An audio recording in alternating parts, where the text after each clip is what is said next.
kuba wumva yuko nta mbaraga ufite nta kintu ushaka gukora, ibyo ntacyo bitwaye, ariko ntabwo bisobanuye ko mu by'ukuri ugomba kwicara nta kintu uri gukora. Abantu benshi iyo yumvishe nta mbaraga afite, arabyutse yumvishe ashaka gukomeza kwiryamira, bahita bumva yuko ubwo bisobanuye yuko ashobora gukomeza kwiryamira, ariko ibyo ntabwo ari byo. Kubera iki? Hari feelings cyangwa se hari amarangamutima tugira, ariko nta bisobanuye yuko ibyo bari kuvuga aba ari byo. Abantu benshi baramutse bagendera ku marangamutima, nta muntu n'umwe wajya mu kazi, nta muntu n'umwe wakora business, nta muntu n'umwe wajya kwirwa arakora ibintu abantu benshi twirwa gukora. Kuba wumva yuko utari muri mood yo gukora ikintu ntabwo bisobanuye yuko utari buze kugikora, ahubwo bisobanuye ko uri buze kubyemera ukakira izo feelings, amarangamutima ufite, ariko ugakora ikintu kiri mu ntego zawe byanze bikunze, waba ubishaka waba utabishaka. Iri niryo pfundo, niryo zindiro ryo kugira motivation cyangwa se ryo kugira umurava wo gukora ikintu icyo ari cyo cyose ushaka kugeraho. Byanze bikunze abantu ubushobozi twifitemo ntabwo tubugeraho 100%. Usanga ibintu dukora nta n'ahantu bihuriye n'ibintu dushoboye gukora. Abantu benshi usanga iyo abyutse ananiwe avuga ati aho ubushobozi bwanjye burangiriye, ariko nashaka kugira yuko akenshi nta nubwo wari wakageza muri 1/2 cy'ibyo ushoboye gukora. Abantu benshi dushoboye gukora ibintu byinshi. Hari umuntu ushobora gukora ijoro n'amanywa agakora ibintu byinshi. None wowe waryamye cyangwa se umaze mu ijoro nakuryamye, urumva unaniwe, warangiza ukavuga ngo ubushobozi bwe bwose waburangije. Ntabwo bishoboka. Akenshi twese tuba dukeneye kongera gukora, kongera kurenzaho ibintu wari urimo ukora, ongera ugerageze urenzeho, urebe ko utari buze kubishobora. Ibi ngibi akenshi muze kubibona iyo ndi nko mu kazi kanjye gasanzwe, yitwa ko narangije gukora narushye, hanyuma mu boss akaza akambwira ati ibi bintu birihutirwa mu isaha imwe ngomba kubiguhereza. Kubera iyo stress ngize, ugasanga noneho ndabikoze ndetse ngize imbaraga zo gukora n'ibindi. Mbere numvaga ko ibyo ntabishobora, kubera kino n'ibishobozi imbaraga nzibanye. Umuntu wari wese ibintu byamubaho igihe wumvise yuko nta kintu ushoboye, igihe wumvise yuko imbaraga zawe zirangije, akenshi nta na kimwe cya kabiri uba wakagerejeho. Bisaba ngo wipushe, urebe imbarutso, ikintu cyatuma ukomeza ukora ikintu uba ukora. Impamvu nyamukuru abantu benshi bakunze gucika intege ntibagere ku ntego zabo, nuko usanga nta ntego z'igihe kirekire bafite, cyangwa se nta kintu by'ukuri baharanira, cyangwa se ugasanga kirahari ariko ntabwo ari ikintu kirenze. Ugasanga umuntu aravuga ati ngenda ashaka kugira ngo mbone amaramuko, ugasanga ibintu akora ni amaramuko. Ese ibyo bintu ari ibintu byakumotiva, ari ibintu byatuma ugira imbaraga?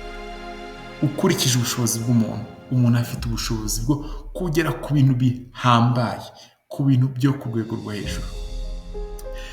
Tekereza uramutse ushaka kuvana umuryango wawe mu bukene ku rwego ruri hejuru. Iyo ni intego mu by'ukuri ifatika. Usibye kuba abantu wenda bashobora kuba batagira intego, hari n'abantu usanga intego ayifite, intego ari intego nini wakwita ko ari nini, ariko ugasanga ntabwo atekereza ku buremere bw'iyo ntego. Ugasanga umuntu afite aravuga ati ngomba kuzakura umuryango wanjye mu bukene, cyangwa se umwana wanjye agomba kuzabaho neza. Iyo ni intego mu by'ukuri ifite uburemere, ariko ugasanga ntabwo abitekerezaho, ntabwo yabyibaje ati ese mu by'ukuri iki kintu mu by'ukuri gifite ubuhe buremere. Niba ushaka ko umuryango wava mu bukene, turabizi yuko abantu benshi mu bihugu byacu bya Afurika, abantu benshi tuba twaravukiye ahantu bakiri munsi y'umurongo w'ubukene, ku buryo kugira ngo uvane umuryango ugeze hejuru y'umurongo w'ubukire ari kimwe mu bintu biba bisaba imbaraga nyinshi, ariko nanone kimwe mu bintu biba byubashywe igihe uramutse wabashije kuba wabikora. Ese utekereza ku buremere bw'icyo kintu? Kubera yuko uramutse utekereza ku buremere bw'iyo ntego, ntabwo wagira ubunebwe iminota ingahe ngo bitume umunsi wawe wose wumara nta kintu ukoze. Ntabwo wakumva udashaka kujya ku kazi ngo bitume by'ukuri uvuga uti reka mbwire boss ko ntari ku kazi. Ntabwo wagira igitekerezo cyo gukora business ngo mu by'ukuri icyo gitekerezo ukima agaciro. kubera iki uvuga ngo birakomeye? No, wakora ikintu icyo ari cyo cyose gishoboka kugira ngo intego ushaka kugira ngo uzigereho byanze bikunze. Kubera iki? Intego ufite ni ngari kandi ifite uburemere bukomeye kuri wowe. Tukivuga ku ntego ahanini, ukeneye no kwibuka ko ufite abantu bazakureberaho. Hari abantu bazabaho kubera wowe ubyibuka.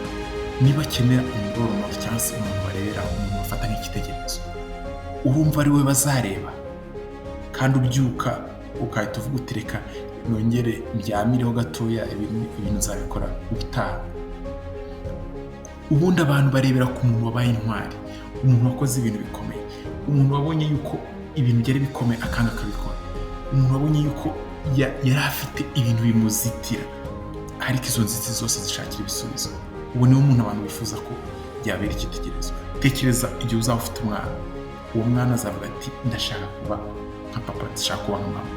Ese urifuza yuko azagira imico nk'iyawe, imico yo kudakora ibintu wakwiye gukora, imico yo kutita ku nshingano zawe, imico zo kwinubira ibintu byakwiye kugira umumaro, ibintu byakwiye gukura mu bukene, ibintu byakwiye gutuma ugira ejo hazaza heza? Ibyo ni bimwe mu bintu ngenda ntekereza buri uko ngize ubunebwe cyangwa se buri uko ngize gucika intege mu mirimo yanjye buri munsi, nkibuka ese mu by'ukuri umwana wanjye namenya yuko nagize ubunebwe nkabwemerera bugategeka ubuzima bwanjye, bwemerera bugategeka ibintu ngomba gukora n'ibintu ntagomba gukora. Ese uwo ni umurage mwiza nzamuhaye? Ese mu by'ukuri ubunebwe nimbwemerera ni igihe kingana iki nzabwemerera mbere yuko ntangira kwicuza? Reka nizere yuko iyi video nawe yakufashije gutekereza ku bintu byatuma ugira umurava, ku bintu byatuma urushaho kugera ku ntego ushaka kuzageraho. Njye nitwa Gamini Psychologist.